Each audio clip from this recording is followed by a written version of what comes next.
ఒక నిర్మానుష్యమైన హైవే. రాత్రి 12 గంటలు కావస్తోంది. కిరణ్ తన పాత కారులో నగరం వైపు వెళ్తున్నాడు. చుట్టూ దట్టమైన అడవి. వర్షం కురుస్తోంది. అకస్మాత్తుగా రోడ్డు పక్కన ఓ తెల్లటి బట్టలు వేసుకున్న అమ్మాయి ఒంటరిగా నిలబడి ఉండడం చూసి కిరణ్ కారు ఆపాడు. ఆ అమ్మాయి పేరు మాయా అని చెప్పింది. ఆమె దగ్గరలో ఓ గ్రామంలో దింపమని కిరణ్ ఆమెను ఎక్కించుకున్నాడు. కారులో ప్రయాణిస్తున్నంతసేపు ఆమె చాలా నిశ్శబ్దంగా ఉంది.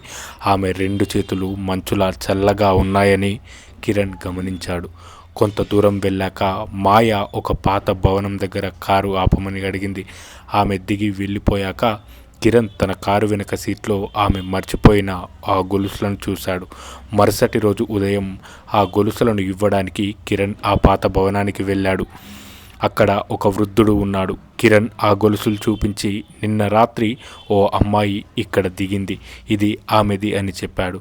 ఆ వృద్ధుడు కళ్ళలో నీళ్లు పెట్టుకొని, అది నా కూతురు మాయాది, కానీ ఆమె సరిగ్గా 10 ఏళ్ల క్రితం ఇదే కారు ప్రమాదంలో చనిపోయిందని చెప్పడం జరిగింది.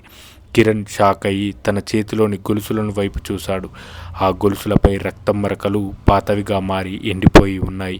కిరణ్ వెనక్కి తిరిగి తన కారు వైపు చూస్తే కారు వెనక అద్దం మీద మంచుతో ధన్యవాదాలు అని రాసి ఉంది.